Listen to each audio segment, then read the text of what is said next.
চ্যানেলে এসেছি আপনাদের গ্যাসের চুলোয় গুঁড়ো দুধ ও মেওয়া ছাড়া পায়েস রান্না করে দেখাবো।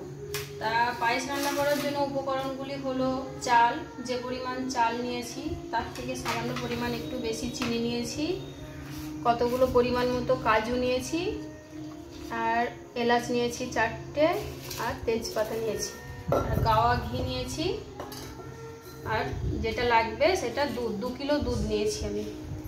তাহলে এবার শুরু করা যাক। আমি গ্যাসের আগুনটা জ্বালিয়ে নেব।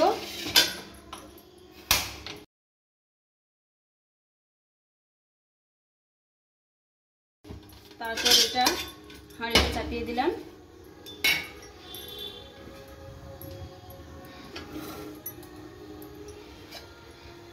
সামান্য পরিমাণ ঘি দেবো, একটু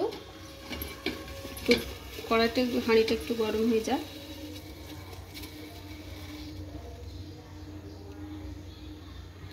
সামান্য পরিমাণ ঘি দিলাম, 1 চামচা মতো।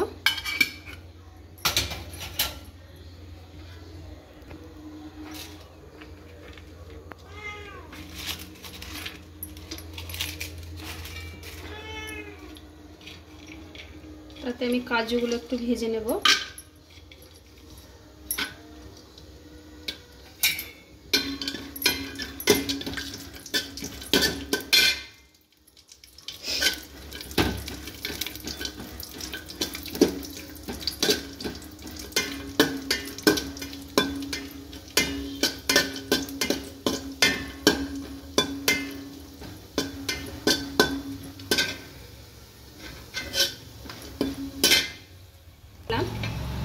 কাজুগুলো তুলে নেব, ভাজা হয়ে গেছে। এগুলো আমি শেষে দেব।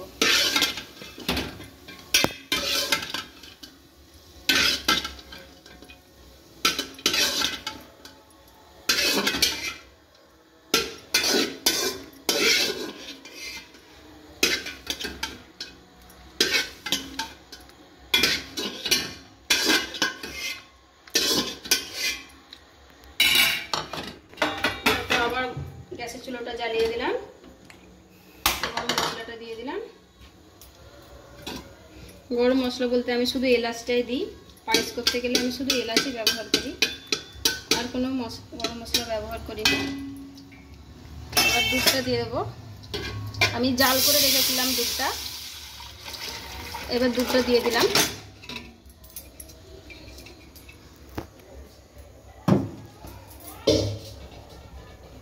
দুধটা দেওয়ার পর আমি চালটা ধুয়ে পায়েসের মধ্যে দিয়ে দেবো।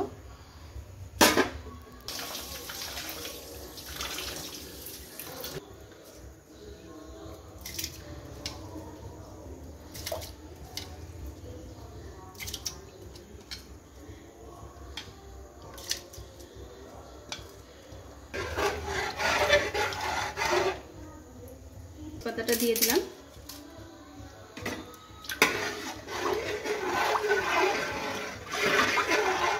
একবার করে নেড়ে দিতে হবে।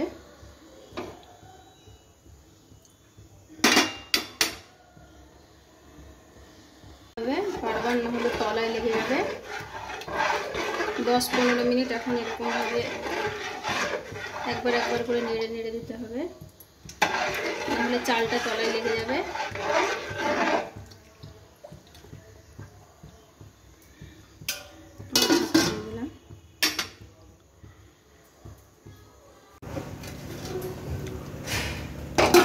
তুলে দেখলাম, এবার একটু কমিয়ে দিলাম আঁচটা, গ্যাসের চুলোটা একটু কমিয়ে দিলাম। একটু নাড়াচাড়া দিতে হবে।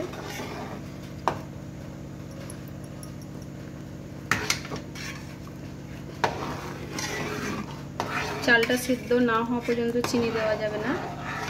চালটা একটু সেদ্ধ হয়ে যাক, দিয়ে চিনিটা দিয়ে দেবো। এবার চিনিটা দিয়ে দেবো।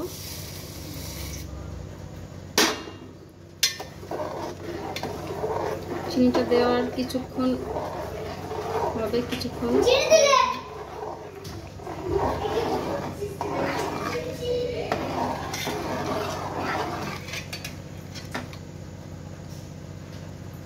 এটা তুলে একবার দেখি। আবার বারবার নেড়ে দিতে হবে, না হলে তলায় লেগে যাবে। বারবার নেড়ে দিতে হবে, না হলে তলায় লেগে যাবে পায়েসটা।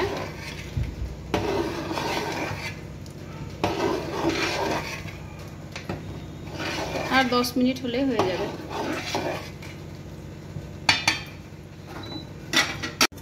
আর একটু হলেই হয়ে যাবে। কি সুন্দর গন্ধ বেরোতে লেগেছে।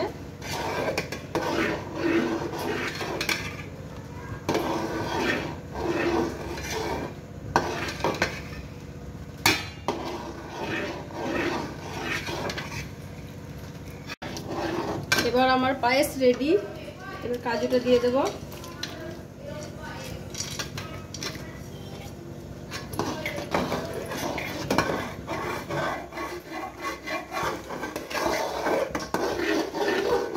এবার পায়েসটা আমার পুরোপুরি হয়ে গেছে।